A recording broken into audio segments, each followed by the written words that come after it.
Welcome to the only program on the continent of Africa that focuses on the journey and the vision of the continent of Africa to integrate its market. And this week, we're going to take you all the way to the CILT. The East African countries are requiring a lot of shea butter. And not just shea butter, if you go across the continent, there are products in different countries that are needed in other countries, yet we don't know about them.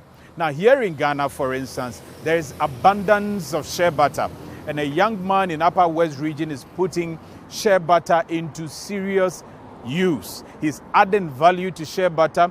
He's put together and brought together a lot of women in the Upper West region who are making good use of shea butter and earning a living out of it. The young man is making a lot out of it. He's a national service personnel, but making a lot out of it and also giving life to the women in the Upper West region. Listen to his story.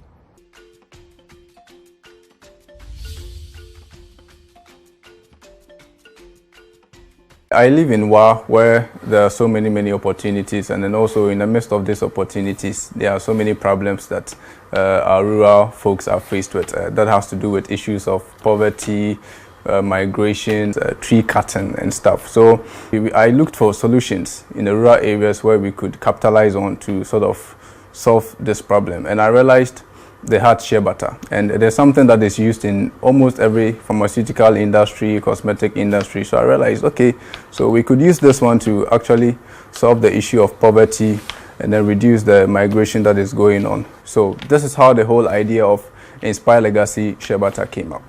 It's been an amazing journey since 2019. So there was a need to educate them on how to process the shea butter, make it clean and very hygienic for the market.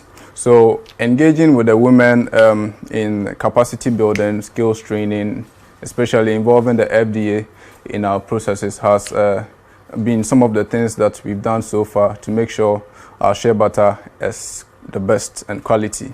We also engage the youth, especially the young ladies in the region, on how to produce the cream. We have the shea butter cream as well, where we mix with other essential oils such as coconut oil, olive oil and lavender oil.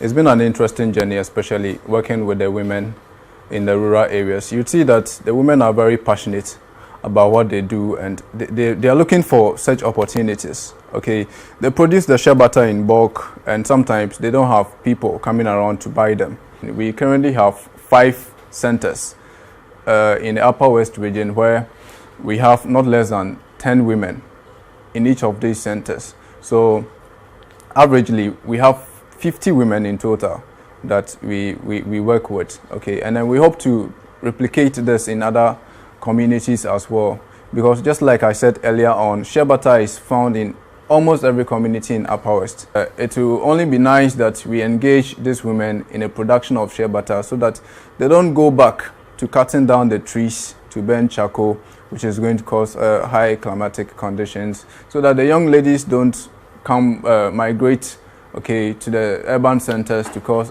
too much pressure here, and also engage in other activities that do not necessarily help them. We have the materials, we have the raw materials that can really help us if we want to develop as a nation. So that is why we have decided to focus on this aspect of socioeconomic development. It's been something that we've had a lot of interest. We have people from Kenya, we have people from Botswana reaching out, and you could see that this is something that is very much needed in other African countries because they do not have it. So the demand has been there. Last week, we had someone reach out from Kenya interested in knowing about shea butter. He wants to know how shea butter can get to Kenya. Okay, another man last month contacted us from Botswana. He also wants to know how he can get shea butter to Botswana. And it's been mind-blowing, especially in Kenya, where we are getting most of the calls from, most messages from. I believe that there's a huge market for shea butter in these countries. So shea butter is widely used for various purposes, especially in our rural areas. It is used for cooking. Okay, I personally like to use shea butter to cook. It's also used for massage. It's also used for cream, as a cream on your body, and it's a very good product for hair growth. You know, in the northern part of the country where there's high temperature, shea butter is one of the products that when you use it actually protects you, and even in the southern part as well. And I understand in India it is also used as butter for bread. Okay, so we have a friend in India who is interested in just buying the shea butter to be used as bread. Just like how you pour your cooking oil in a silver. Okay, you just take a piece of it and then you drop it in a hot saucepan and then it melts. And when it melts, this is how I use it for my jollof recipe. So I melt it up and cut my onion in it, add my other ingredients, and then there I go. So, and it has a very organic, natural flavor. We went through the processes of FDA and everything was good.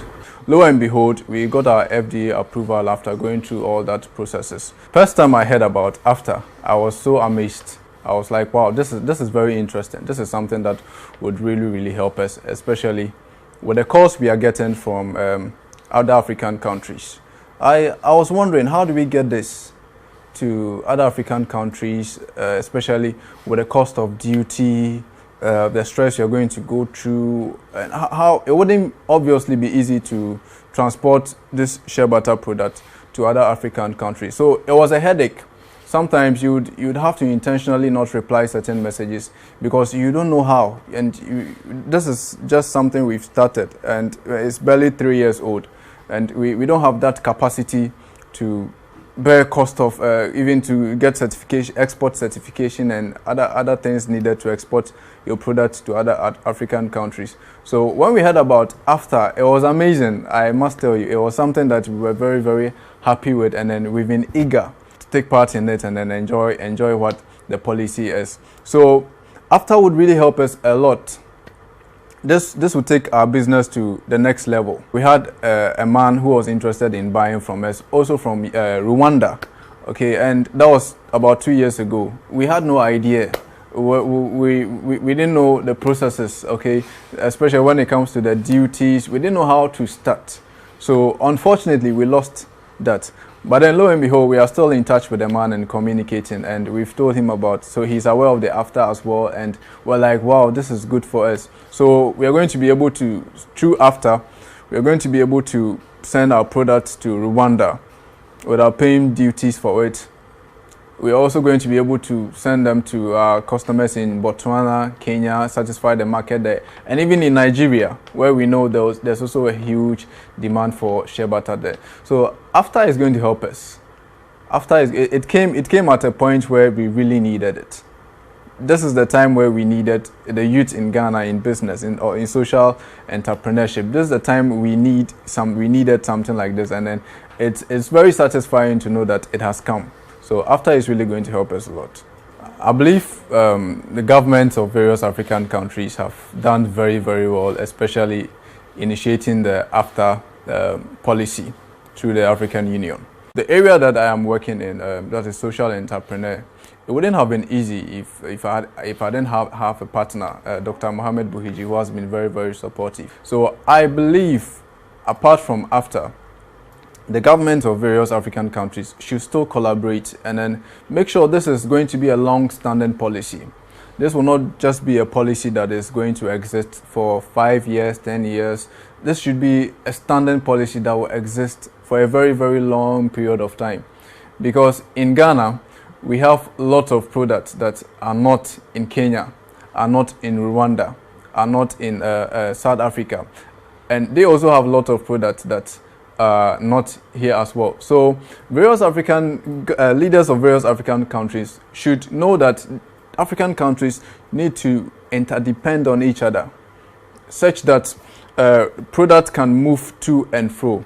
And that would only be possible if the after policy would be a long-standing policy and will not change. So if this can be done, then people like me will be rest assured we have something to be hopeful about.